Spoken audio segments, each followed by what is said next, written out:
I can't see her doing something like that. She's super intelligent. I can't. This is the moment Zach realized his wife, Ashley, was a secret murderer. Police found Taylor Wright, a friend of his wife, lying dead on his property. Police suspect Ashley was the murderer, but Zach refuses to believe it. Little did he know, he was about to get the shock of his life in the interrogation room. Can you tell me how you came to know Taylor? Through working PI cases. Okay. She'd come over to our house every now and then. She met my wife. They became friends. Did you guys ever have a falling out or? Never. From doing this job for so long, I would just pick up little lies from her. Just stuff just didn't start seeming right. She would disappear for days. You couldn't get her on the phone. Greg and I would try to call her. You couldn't get her on the phone. Taylor had been known to go missing for days at a time, but this time was different. She hadn't been seen for over a month before she was found. Early on, cops believed her disappearance was nothing out of the ordinary, but she'd left everything at home, and what little texts she sent to her friends were in language she wouldn't normally use. I mean, I'm sure now you've read the news and everything. Yeah. You kind of know the date that we're talking about. Have you had a chance to go back and pinpoint where you were on the 8th of September? It's very, I can't remember, but I'm trying to do the very best I can so I could tell y'all the best I can. I went to the bank yesterday to pull my statement. I know I ate lunch at the seafood place at 9 Mile in Pine Forest. I ate there. And I remember eating by myself, and I remember Ash not being able to make it because she was tied up with work. Taylor was last seen on the 8th of September, so Zach attempts to recount what he was doing that day. Given that he used his debit card to purchase food in the area, it's likely that his story is true. What's interesting, though, is that he mentioned he was out on his own as his wife was busy with work. It seems that he fully believes this to be the truth, and while he knows his wife has been questioned about the murder, he doesn't know that she's currently the #1 suspect. The cops aren't trying to learn more about the case. They're trying to determine if Zach had a hand in the murder, or at the very least, turn him against his own wife. Do you know anything about this money that Taylor had given you all? No, absolutely not. She's never given me anything. I've never got anything from that. No. Okay.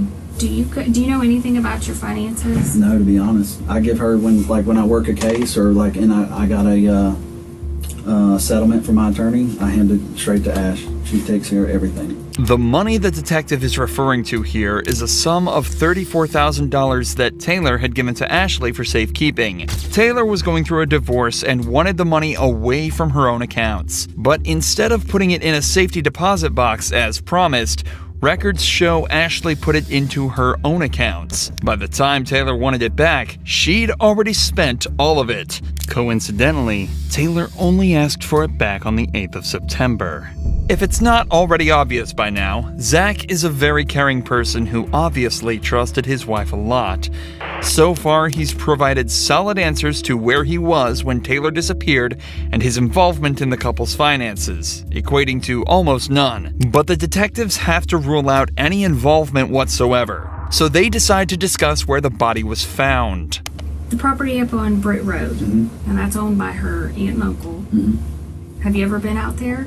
Yeah. When's the last time you think you were out there? The last time I went out there is when I traded my four-wheeler for a side-by-side. And that's the last time I've been. Before that, I couldn't tell you. But when was that? A couple months back. Your phone number, the 554 number, do you always keep that on you? Yeah, I reckon. Do you ever loan it out to anybody? No. Okay. No. Would you No. ever loan it to anybody? Or No. do you remember Ashley ever using it, taking it with her? No. Never. Okay, did it ever get lost or stolen or anything and get replaced? No, not that I recall. Okay. This might seem like a random question, but phone records actually played a huge part in uncovering the truth in this case. Not only did they show Ashley on the property Taylor was found dead at on the 8th, but they also showed Taylor's phone at a wedding Ashley attended the very next day. But Taylor was never seen at the wedding or anywhere else after that date. detectives here are just trying to confirm that if suspicious activity was discovered from Zach's phone records, there would be no way to argue that it wasn't him in control of the phone. But remember, Zach still has very little idea surrounding the true nature of this case. He doesn't know how much evidence the cops have against his wife. All he's doing is defending himself and providing answers that'll hopefully solve the case. So given his compliance so far, the detectives decide to try and question him about some more physical evidence. Do you own any 9mm Yeah. handguns? What kinds? My Glock. Just one or Yeah. When I've got a lot of guns, so a lot. I think one Glock 9, what model? 19. 19? Okay. Do you know how Taylor died? Yeah, for Ackerman told me that the girl was shot, and he heard that from Molchan. So Ackerman told you and he got it from Molchan? Yeah. Okay. Did he elaborate on anything else? He just said that they thought the girl was shot. Okay. Did you ever buy Ashley a gun or anything of that nature? Man, over the years, yeah. Yeah. I bought her a 380 one time, What kind? PPK. Okay. And does she carry a firearm? I haven't seen her one in quite a while. Not at all. Mm-mm. Do you own a 38 I- airweight? Yes. And she used to, that's the last thing I ever remember seeing her with was a 38 airweight. And that was, I haven't seen her with that in I don't know how long. I mean, I'm interested. Did you kill or participate in the death Absolutely of... not. I would What never. answer this question? Okay. What ahead? Did you kill or participate, or do you have any knowledge? Zero, Jason. Absolutely none. I don't want to be nowhere near it. Nothing involved with it. Nothing. I know nothing about it. The detectives are now trying to ramp up the pressure slightly. Zach has seemed extremely comfortable up to this point, and they're likely just trying to test whether that's because of the more casual nature of the interview so far, or if it's because he genuinely is innocent. However, Zach stays calm, and his body language confirms this. As the pressure mounts, Zach doesn't lean back, cross his arms, or really become closed off in any way as a guilty person may. Instead, he leans forward, maintains eye contact, and his statements are clear and concise. His posture here is one of confidence and cooperation. His feet are flat on the ground, and he's leaning towards the detectives, proving that he feels safe around them, and that he's got nothing to hide. In fact, this is just one of two different positions Zach has assumed throughout the interrogation. The other being a more casual, upright position with his hands and legs open. Zach is doing everything he can to appear innocent, and yet the pressure continues to mount. What do you think happened to Taylor? I couldn't tell you, Jason. I mean, I don't know.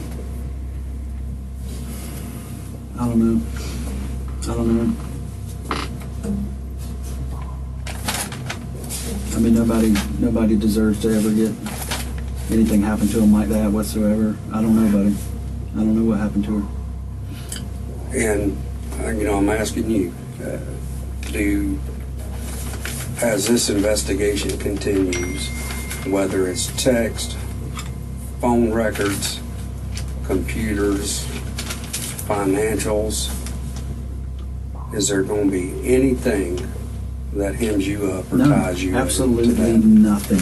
Well, and not just being involved in the actual murder, but as far as, afterwards. Helping conceal. If any person in this world was like, hey, Zach, come help me do something, I would run from that mother as fast as I could. Well, I mean, just, hell, it's all over the news. Yeah. You've read it. Yeah, I've read Right. it, and And I mean, trying to swallow it and figure it out. I mean, it's like, it's terrible. but you've read it, so you know at least some of the details. Just based upon that and your knowledge of the job that we do and the job that you used to do, what's your thought? Feelings aside,